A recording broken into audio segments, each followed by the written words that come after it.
ততক্ষণে আরিয়ান দৌড়ে তোবার কাছে চলে গেল। একটু যেন প্রাণটা বেরিয়ে যায়নি। হঠাৎ সবার দৃষ্টি গিয়ে আটকে গেল ড্রয়িং রুমের সিঁড়ির মুখে। ফর্মাল শার্ট প্যান্ট পরে ধীর পায়ে নিচে নেমে আসছে ইফাত। তাকে ওভাবে দেখে ড্রয়িং রুমের হাসি রোল এক নিমিষে স্তব্ধ হয়ে গেল। ফর্মাল শার্ট প্যান্ট পরে ধীর পায়ে নিচে নেমে আসছে ইফাত। তাকে ওভাবে দেখে ড্রয়িং রুমে হাসি রোল এক নিমিষে স্তব্ধ হয়ে গেল। সবার চোখ যেন ছানা বড়া। যে ছেলে প্রতিদিন দুপুর 12টা কিংবা 1টার আগে ঘুম থেকে চোখই মেলে না, সেই কুঁড়ে ও ছন্নছাড়া ছেলেটা আজ সকাল 8টার মধ্যে নিচ থেকে ঘুম থেকে উঠে একদম রেডি হয়ে নিচে নামছে। এটা যেন কারো বিশ্বাসই হতে চাইছিল না। ইফাত অবশ্য কারো দিকে ফিরেও তাকালো না। সে সোজা ডাইনিং টেবিলের দিকে এগিয়ে গেল, যেখানে তার মা ইমরোজা চৌধুরী সকালের নাস্তা সার্ভ করছেন। ইফাত টেবিলে গিয়ে কোনো কথা না বলে হঠাৎ করে একটু নিচু হয়ে মায়ের পা ছুঁয়ে পরম শ্রদ্ধায় সালাম করলো। তারপর পাশে দাঁড়ানো বড় আম্মা অর্থাৎ আরিয়ান উজানের মা চৌধুরী মৌসুমী চৌধুরীর পা ছুঁয়ে সালাম করলো। আকস্মিক এই কাণ্ডে দুই মায়ের কেউই তড়িঘড়ি করে পিছিয়ে যাওয়ার সুযোগ পেলেন না। ইফরোজা চৌধুরী ছেলের এমন অভাবনীয় পরিবর্তন চোখ দুটো মুছলেন। তারপর পরম মমতায় ছেলেকে বুকের সাথে জড়িয়ে ধরে মুচকে আসলেন। পাগল ছেলে আমার, ওভাবে হুট করে পা ছুঁয়ে সালাম করতে নেই আব্বা, এতে পাপ হয়। ইফাত মায়ের বুক থেকে মাথা তুলে মায়ের দু হাত নিজের হাতের মুঠে নিয়ে অত্যন্ত নরম সুরে বলল, কে বলেছে তোমার এইটা ভুল কথা আম্মু? যে মায়ের পায়ের নিচে সন্তানের বেহেশত লুকিয়ে থাকে, সে পুণ্যময় পায়ে সালাম করা যদি পাপ হয়ে থাকে, আল্লাহ তাআলা কখনোই মায়ের নিচে সন্তানের বেহেশতে লিখে দিতেন না। তুমি আমার মা, আমার আম্মু, আমার জন্মদাত্রী জননী। ছেলের মুখ থেকে এমন পরিবর্তন ও সুন্দর কথা শুনে ইমরোজা চৌধুরীর চোখ দুটো আনন্দে কণায় কানায় ভরে উঠল। তিনি পরম আদরে ছেলের কপালে একটা ছেনের চুমু খেয়ে মনে মনে হাসলেন। যাক, অবশেষে তার এই ছন্নছাড়া অবাধ্য ছেলেটা তবে তার অন্ধকার ও দিশেহীন জীবন থেকে আলোর পথে বেরিয়ে আসতে পেরেছে। তিনি ইফাতের দিকে কিছুটা ঝুঁকে অত্যন্ত নিচু ও ফিসফিসিয়ে স্বরে আওড়ালো, তোর মনের ভেতরে সেই পবিত্র আশা আল্লাহ খুব জলদি পূরণ করুক আব্বা।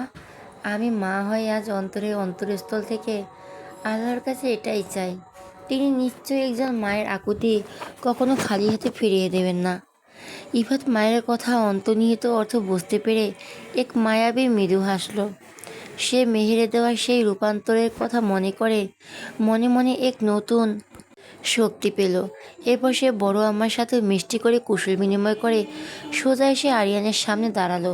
তারপর নিজের চপলটা ভাবলো সম্পূর্ণ লুকিয়ে মুখে একরাশ গম্ভীরতা ফুটিয়ে আওড়ালো, ভাইয়া তাড়াতাড়ি চলো, লেট হয়ে যাবে। আরিয়ান মুখে পরোটা চিবানো বন্ধ করে নিজের ভুরু জোড়া কুঁচকে বোকার মতো তাকালো। যাবো মানে কি বলছিস সেসব? ভাইয়া প্লিজ, অত্যন্ত আজ একটু সিরিয়াস হও তো। আরে আমি আবার কি করলাম? আর তুই এত সকাল সকাল কর্পোরেট লুক নিয়ে রেডি হয়ে বা কোথায় যাওয়ার জন্য আমায় তাড়া দিছিস শুনি?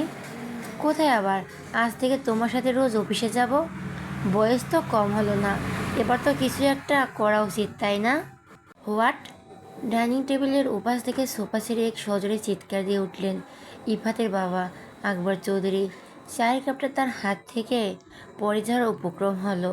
যে ছেলে নিজের হাতে এক গ্লাস পানি পর্যন্ত গড়িয়ে খায় না, বাসায় একটা ছোট কাজ করতে বললে সারা বাড়ি মাথায় তোলে, সেই ছন্নছাড়া ছেলে আজ থেকে রোজ সকালে অফিসে যাবে, এটা ভাবাও যেন এক মস্ত বড় অলৌকিক ঘটনা।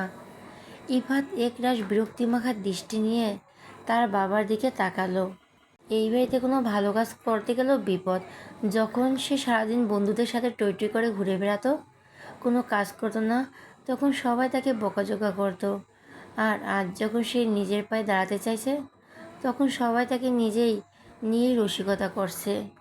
ড্যাড, তুমি আসলে কি বলতে চাও বলো তো? যখন তুমি নিজে থেকে আমার বারবার অফিসে যাওয়ার জন্য জোর করতে, তখন আমি যাইনি, সেটা আমার ভুল ছিল। কিন্তু আজ যখন আমি নিজে থেকে দায়িত্ব নিয়ে অফিসে যেতে চাইছি, তখন তোমাদের এত প্রবলেম। আর হ্যাঁ ভাইয়া শোনো, আজই অফিসে গিয়ে আমার মাসিক স্যালারি কত হবে তা ফিক্সড করে দেবে। আমি আর আজ থেকে বাবা ভাইয়ের পকেটে ফ্রিতে দেওয়া টাকায় এ কামানো চলবো না। অফিসে বাকি সব কর্মচারীদের যেমন যোগ্যতা অনুযায়ী স্যালারি দাও, আমাকেও ঠিক তেমনটাই দেবে, বুঝলে? আকবর চৌধুরী ছেলের এই রুদ্র ও পরিণত রূপ দেখে সম্পূর্ণ চমকে গেলেন। ছেলের মুখের ওপর এমন গম্ভীর্য ও দায়িত্বশীল কথা তিনি এত বছরও শোনেননি। তবে ছেলের এই জেদ দেখে তার মনের ভেতর এক বিশাল আনন্দের বন্যা বয়ে গেল। মনে মনে ভাবলেন, দেরি করে হলেও ছেলেটা অবশেষে নিজের ভবিষ্যৎ জীবনের মূল্য বুঝতে পেরেছে। এদিকে উজান ছোপা থেকে উঠে দাঁড়ালো। সে ইফাতের দিকে এগিয়ে গিয়ে তার কাঁধে একটা আলতো চাপ দিয়ে মৃদু হেসে বলল, বেস্ট অফ লাক দোস্ত, তোর এই নতুন শুরুর জন্য অনেক শুভকামনা রইল। আচ্ছা, আমি এবার আসি, লেট হয়ে যাবে। উজান সদর দরজার কাছাকাছি যেতেই ঠিক তখনই কোথা থেকে মুখ তড়িৎ গতিতে চিলের মতো ছুটে এসে পেছন থেকে উজানকে শক্ত করে জড়িয়ে ধরল। এছাড়া উজান আকস্মিক আকৃত আক্রমণের তীব্র ভয়ে আর আতঙ্কে এক লাফে প্রায় দু হাত দূরে সরে গেল। পরক্ষণে পেছনে তাকিয়ে মৌখিকভাবে দাঁড়িয়ে থাকতে দেখে তার বুক থেকে এক মস্ত বড় ভয়ের খোঁচা নেমে গেল। সে নিজের বিরক্তিমাখা চোখ দুটো বড় বড় করে রাগান্বিত কণ্ঠে চেঁচিয়ে উঠল, এই ইডিয়েট মেয়ে, সকাল সকাল আমাকে এভাবে হার্ট অ্যাটাক করিয়ে মার্ডার করতে চাও? আর বাসায় সবার সামনে ওভাবে জড়িয়ে ধরলে কেন? লজ্জাশরমের মাথা কি একদম চিবিয়ে খেয়ে ফেলেছ? উজানের ওই রাগী ধমক শুনে বিন্দুমাত্র দমল না, বরং নিজের ওড়নাটা আঙুলে জড়াতে জড়াতে বলে, সবসময় শুধু শুধু আমার ওপরে এভাবে চিল্লাবেন না তো। আমি কি ইচ্ছে করে সবার সামনে আপনাকে ওভাবে জড়িয়ে ধরেছি নাকি? আর একটু প্লিজ আমার সাথে রুমে চলুন। এই মেয়ে, তোমার প্রবলেম কি? একটু আগে আমার সাথে অত বড় ঝগড়া করলে, আর এখন আবার কোন আক্কেলে আমার রুমে যেতে বলছো? রুমে আসলে ঢুকেছে, প্লিজ চলুন না আমার সাথে। আমার বড্ড ভয় করছে। সামনে একটা আরশোলা দেখে তোমার এত ভয়? আর আমি এখন কোনো মতে তোমার সাথে উপরে যেতে পারবো না। আমার ভার্সিটিতে প্রথম ক্লাস আছে। তোমার ভয় লাগলে তুমি অন্য কোথাও গিয়ে চুপচাপ বসে থাকো। প্লিজ প্রফেসর সাহেব, একটিবারের জন্য চলুন না, প্লিজ প্লিজ প্লিজ। এবার উজানের শার্টের হাতা ধরে একদম ঝুলে পড়ল। উজান ডাইনিং টেবিলের দিকে এক পলক তাকালো।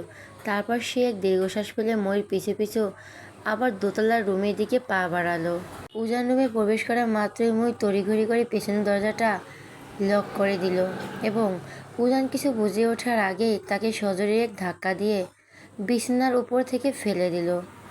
উজান বিছানায় আছড়ে পড়ার সাথে সাথেই নিজে একলা পেয়ে এসে উজানের চওড়া বুকের ওপর পুরোপুরি শুয়ে পড়ল। ময়ূর এমন আকস্মিক ও মারাত্মক কাণ্ডে উজান একদম স্তব্ধ ও আহম্মক হয়ে রইল।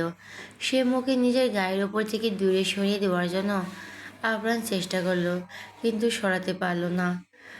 নিজের ছোট ছোট দুহাত নিজের উজানের শার্ট এমনভাবে আঁকড়ে ধরে রেখেছে যেন কোনোভাবেই তাকে ছাড়বে না।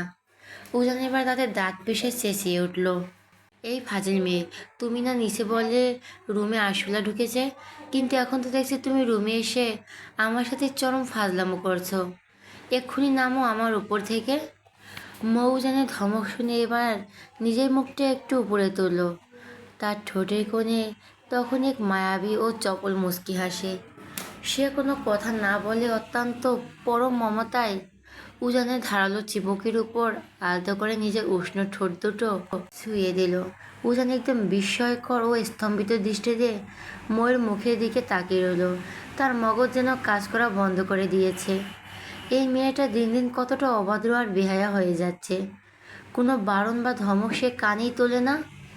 উজান নিজের চোখ দুটো রাঙিয়ে কঠোরভাবে তাকালো, তবুও ময়ের মধ্যে সেই নিয়ে বিন্দুমাত্র ভ্রুক্ষেপ বা ভয় দেখা গেল না। সে উজানের কানের লতির কাছে নিজের ঠোঁট দুটো ঠেকে তপ্ত নিঃশ্বাস ফেলে অত্যন্ত ফিসফিসানি স্বরে আওড়ালো, ভালোবাসি, ভীষণ ভালোবাসি আমার প্রফেসর সাহেব। ময়ের মুখ থেকে ওই ভালোবাসি শব্দটা শোনা মাত্রই উজানের মুখের রং পাল্টে গেল। সে তীব্র এক ঝটকায় তড়িৎ গতিতে মৌকে নিজের বুকের সাথে থেকে ধাক্কা দিয়ে পাশে ফেলে দিল। উজান এত জোরে ঝাটকা দিয়েছিল যে মৌ সামলাতে না পেরে বিছানা থেকে ছিটকে সোজা শক্ত মেঝের উপর আছড়ে পড়ল। আর মেঝের কোণে আঘাত লাগা মাত্রই ব্যথায় কোঁকানি দিয়ে গুঙিয়ে উঠল সে। ময়ের সেই যন্ত্রণাকাতর কণ্ঠস্বর শোনা মাত্রই উজানের ভেতরটা সমস্ত রাগ আর জেদ গর্ভুলের মতো উবে গেল। সে তীব্র এক অনুশোচনা বুকে নিয়ে তড়িঘড়ি করে বিছানা থেকে নেমে মেঝের ওপর ময়ের সামনে হাঁটু গেড়ে বসলো। নিজের দু হাত দিয়ে ময়ের গলা দুটো গাল দুটো ছুঁয়ে আকুল স্বরে বলে উঠল, আই অ্যাম রিয়ালি সরি পিচ্ছি। আমি সত্যি বুঝতে পারিনি যে আমার ধাক্কাতে একটা জোরে লাগবে। অনেক বেশি লেগেছে তাই না? কোথায় লেগেছে আমায় দেখাও। এই বলে উজান আর কোনো কথা না বাড়িয়ে মৌকে নিজের পাজা করে তুলে নিল এবং বিছানার উপর সাবধানে বসিয়ে দিল। উজান অত্যন্ত উদ্গ্রীব ও ব্যাকুল হয়ে ময়ের হাত পা ভালো করে পরীক্ষা করতে লাগলো। মেয়েটা কোথাও বড় কোথাও আঘাত পেল নাকি। ঠিক তখনই তার তীক্ষ্ণ চোখ দুটো আটকে গেল ময়ের ডান পায়ের গোড়ালির উপর। সেখানে একটা বড়সড় নীলচে কালশিটে দাগ পড়ে আছে, যা দেখে স্পষ্ট বোঝা যাচ্ছে কোনো জায়গায় মারাত্মক হোঁচট খাওয়ার কারণে এমনটা হয়েছে। উজান এবার অত্যন্ত রাগান্বিত ও উদ্বিগ্ন কণ্ঠে আওড়ালো, স্টুপিড গাল একটা! এখানে কিভাবে এত বড় কালশিটে দাগ ফেলে ব্যথা পেলে? হ্যাঁ, ওটা কালকে দুপুরে দৌড়াতে গিয়ে মস্কে গিয়েছিল। উজান আর এক সেকেন্ডও দেরি না করে রুম থেকে ফার্স্ট এজের বক্সটা এনে বিছানায় বসলো। সে নিজের ঠান্ডা হাত দিয়ে ময়ের সেই আঘাতপ্রাপ্ত লাল নীল হয়ে যাওয়া জায়গায় মলম নিয়ে অত্যন্ত আলতো হাতে মালিশ করে দিতে লাগলো। মালিশ করার মাঝে তার ভেতরের রাগটা আবারও উগরে উঠে। একটা ফাজিল তুমি, নিজের হাত পার কোনো ব্যালেন্স নেই তোমার। সারাদিন পুরো বাসা জুড়ে বানরের মতো তো দৌড়াদৌড়ি কেন করে শুনি? একটু সোজাভাবে শান্ত হয়ে চললে কি মহাভারত অশুদ্ধ হয়ে যায়? এই জন্যই তো কালকে খুঁড়িয়ে খুঁড়িয়ে হাঁটছিলে। তুমি জানো তোমার যদি কোনো বড় ক্ষতি হয়ে যায় তবে আমার। উজানের কথা বলতে বলতে মাঝপথে হঠাৎ থেমে গেল। আমার কিছু হলে আপনার কি হতো প্রফেসর সাহেব? মৌ উজানের চোখের দিকে তাকে প্রশ্নটা করলো। ময়ের এই সরাসরি প্রশ্নে উজান নিজের ভেতরে ব্যাকুলতা টের পেয়ে চট করে স্বাভাবিক হলো। তারপর তুতলা তুতলা স্বরে বলল, আহ আমার আবার কি হবে? আমার কিচ্ছু হবে না। তুমি আমার কে হও যে তোমার কিছু হলে আমার দুনিয়া উল্টে যাবে? হ্যাঁ, তাছাড়া তোমার যদি কোনো ক্ষতি হয় তবে আব্বু আর ড্যাড মিলে আমাকে এই চৌধুরীর বাড়ি থেকে ঘাড় ধাক্কা দিয়ে বের করে দেবে। সবাই ভাবে আমি ইচ্ছে করে তোমার আঘাত করেছি। দেখি পাটা সোজা করো তো। এখন হাঁটতে কোনো প্রবলেম হচ্ছে না তো তোমার?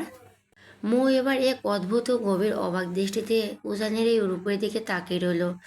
মনে মনে ভাবল, এই অদ্ভুত মানুষটা মুখে সারাদিন দাবি করে যে সে মৌকে একটু ভালোবাসে না, অথচ একটু ভালোবাসে না অথচ তার প্রতি উজানের এই যত্ন আর কেয়ারিং তো অন্য কথা বলে।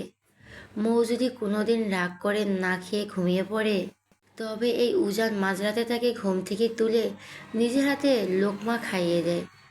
মৌ নিজের বুকে না জড়িয়ে ঘুম আসে না বলে সে রোজ রাতে শত কাজ থাকলেও জলদি বাসায় ফিরে মৌকে নিজের থেকে বুকে টেনে নিয়ে ঘুমায়। মৌয়ের জামা কাপড় থেকে শুরু করে তার প্রয়োজনীয় প্রতিটি ছোটোখাটো জিনিস সে মুখে চাওয়ার আগে উজান অলৌকিকভাবে তারা চোখের সামনে এনে হাজির করে। তবুও এই মানুষটা নাকি মৌকে ভালোবাসে না। এটা কি আদৌ কোনো সুস্থ মানুষের পক্ষে সম্ভব? হয়তো সম্ভব, কিংবা হয়তো এক মস্ত বড় মিথ্যে অহংকার। মৌ এবার অত্যন্ত নরম স্বরে ডাকলো, প্রফেসর সাহেব। উজান ফার্স্ট এজের বক্সটা গুছিয়ে বলল, বলো। আপনি তো আমায় একটু ভালোবাসেন না, তাই না? তাহলে কেন আমার এত যত্ন করেন? আমি মরে গেলেও তো আপনার জীবনে কোনো ফারার পড়বে কথা না। কিন্তু আমি একটুখানি আঘাত পেলে আপনি কেমন পাগল পাগল হয়ে যান। এরপরেও কি বলবেন আপনি আমায় সত্যি সত্যি ভালোবাসেন না?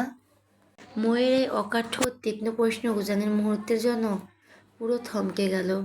মেয়েটা বসে ছোট আর চঞ্চল হলেও কি হবে, মাঝে মধ্যে এমন কিছু কথা বলে যা সরাসরি বুকে গিয়ে আঘাত করে। উজান বিছানা থেকে উঠে ময়ের একদম পাশে গিয়ে বসলো। মৌ এক দৃষ্টিতে তার চোখের দিকে ভেতরে ভাসা পড়ার চেষ্টা করছিল। উজান নিজের ভেতরে এক তীব্র তপ্ত দীর্ঘশ্বাস ফেলল। মাথাটা সামান্য উঁচুর দিকে তুলে অত্যন্ত দীর্ঘ গলায় উত্তর দিল, শোনো পিচ্ছি, তোমায় আমি মন থেকে নিজের বউ হিসেবে কখনো মানলেও সামাজিকভাবে আর আইনগতভাবে তুমি এখন আমার বিবাহিত স্ত্রী। তাই আমার জীবনে তুমি হলো জাস্ট একটা রেসপন্সিবিলিটি। এই রেসপন্সিবিলিটি শব্দটার মানে বোঝো তুমি? এর মানে হলো তুমি আমার দায়িত্ব। পৃথিবীর একটা পুরুষ মানুষ সব কিছু এড়িয়ে যেতে পারলেও তার ঘাড়ে আসা দায়িত্ব সে কখনো এড়িয়ে যেতে পারে না। আমি তোমার যত্ন করি, তোমার দায়িত্ব নেই। তোমার সাথে একই বিছানায় ঘুমাই, তার মানে এক নয় যে আমি আমাদের ঘুমাই তার মানে এই নয় যে আমাদের মধ্যকার এই জোরপূর্বক সম্পর্কে কোনো উন্নতি হবে। আমরা আজ যেমন আছি, আমাদের ফিউচার, আমাদের সম্পর্কটা ঠিক। তবে তোমার যদি মনে হয় যে এই নামমাত্র সম্পর্ক থেকে তুমি তোমার বইয়ের পূর্ণ অধিকার বা ভালোবাসা পাচ্ছ না, তবে তুমি চাইলে আমার লাইফ থেকে চিরকালের মতো চলে যেতে পারো। কারণ আমি তোমাকে কোনোদিনও মন থেকে নিজের স্ত্রীর মর্যাদা বা ভালোবাসা দিতে পারবো না। I am really sorry. ময়ের মুখ থেকে কোনো উত্তর শোনার আগেই উজান বড় বড় পা ফেলে চলে গেল। মৌ বিছানার উপর পাথরের মূর্তির মতো বসে ফ্যাল ফ্যাল করে উজানের চলে যাওয়ার পথের দিকে তাকিয়ে রইল। এই অদ্ভুত মানুষটাকে সে কোনো সমীকরণ দিয়েই ঠিকমতো বুঝে উঠতে পারে না। এই মানুষটা এক লহমায় এত ভালো, এত ক্যারিং হয়ে ওঠে যে মনে হয় দুনিয়ার শ্রেষ্ঠ স্বামী। আবার ঠিক পরের লহমায় এত নিষ্ঠুর, এত খারাপ হয়ে যায় যে মনে হয় এক আস্ত পাষাণ। মৌ দেখবে এই প্রফেসরের দায়িত্ব দেওয়াটা তার ভালোবাসার ঝড়ের সামনে আর কতদিন টিকে থাকতে পারে। পুরো ক্লাসরুম জুড়ে চিৎকার, চিল্লাচিল্লি আর হট্টগোলে কান পাতা দেয়। আজ তাদের ফিজিক্স ক্লাসের জন্য সম্পূর্ণ নতুন একজন প্রফেসর আসার কথা রয়েছে।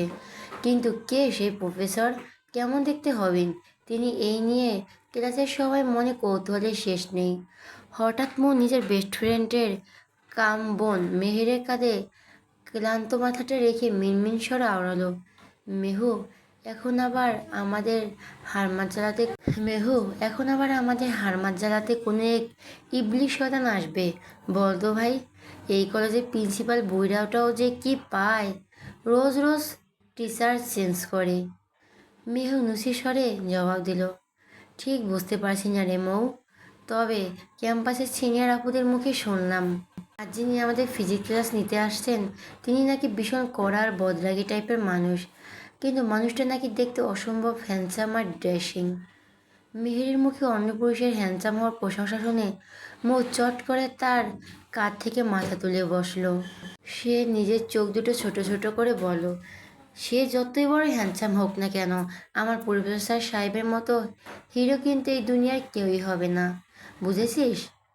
কিন্তু একটা জিনিস ভাবতো মেহু, আমার ওই খিটখিটে প্রফেসর সাহেব ঠিক কোন কলেজে প্রফেসর বলতো? আজ তো ওনারও ভার্সিটির প্রথম দিন। মেহুর কাজ ঝাঁকিয়ে বলল, আই ডোন্ট নো, কিন্তু তুই তো ভাইয়াকে জিজ্ঞেস করতে পারতি কোন কলেজের প্রফেসর। মৌ এবার ভেঙচি কেটে মুখটা কালো করে নিল। খাটাস লোক, আমায় কিছু বলবে তো? তাদের এই ফিসফিসানির মাঝেই হঠাৎ গম্ভীর মুখে স্বয়ং কলেজের প্রিন্সিপাল স্যার ক্লাসে প্রবেশ করলেন। প্রিন্সিপাল স্যারকে দেখা মাত্র পুরো ক্লাসরুমের ওই হইচই এক নিমিষে পিনপিনীয় নীরবতায় রূপ নিল। সব স্টুডেন্ট একসাথে তড়িৎ গতিতে দাঁড়িয়ে পরম শ্রদ্ধার সমানে বলে উঠল, good morning sir, how are you? Principal sir নিজের গম্ভীর মুখে খানিকটা কৃত্রিম হাসি ঝুলিয়ে দুহাত তুলে সবাইকে বসার ইশারা করে বললেন, good morning, sit down everyone body. তবে সত্যি কথা বলতে আমি তোমাদের ওপর আজ বিন্দুমাত্র খুশি নই। এই বিগত মাত্র কয়েক মাসের ভিতরে তোমাদের এই সেকশনের জন্য আমাকে পুরো ছয়জন ফিজিক্স টিচার চেঞ্জ করতে হয়েছে। তোমরা এই ক্লাসে স্টুডেন্টরা সবাই এত বড় মাপের ফাজিল আর বেয়াদব যে তোমাদের যন্ত্রণা কোনো টিচার এই ক্লাসে টিকে থাকতে পারছে না। প্রিন্সিপাল স্যার একটু থামলেন, তারপর ক্লাসের সবার দিকে কড়া দৃষ্টিপাত করে আবার বলতে লাগলেন, অবশেষে একজনকে অনেক অনেক রিকোয়েস্ট করার পর তিনি তোমাদের এই ক্লাসের দায়িত্ব নিতে রাজি হয়েছেন। অবশ্য বলে রাখা ভালো, তিনি ইন্টারমিডিয়েটের কোনো ক্লাস নেওয়ার জন্য এই কলেজে জয়েন করেনি। তিনি মূলত অনার্সের গোল্ড মেডেলিস্ট প্রফেসর। কিন্তু আমার ব্যক্তিগত অনুরোধে তিনি তোমাদের ফিজিক্সের বেসিক ঠিক করতে রাজি হয়েছেন। তবে এখন তোমাদের নিয়ে আমার বড্ড টেনশন হচ্ছে, কারণ আজ তিনি তোমাদের সামনে আসছেন তিনি বড্ড কড়া ধাতের মানুষ। ওনার মুখে কথার চেয়ে হাতের অ্যাকশন বেশি চলে। So everybody please welcome mister Ujan Chowdhury. Ujan চৌধুরীর নামটা প্রিন্সিপাল স্যারের মুখে শোনা মাত্রই মৌ আর উজান চৌধুরীর নামটা প্রিন্সিপাল স্যারের মুখে শোনা মাত্রই মৌ আর মেহেরের চমকে উঠল। তারা তীব্র এক ধাক্কা খেয়ে চোখ বড় বড় করে একে অপরের মুখের দিকে তাকালো। মেহেরের হাতের কলমটা হাত থেকে ফসকে নিচে পড়ে গেল। ঠিক সেই মুহূর্তে গম্ভীর্য নিয়ে ক্লাসরুমে প্রবেশ করলো উজান।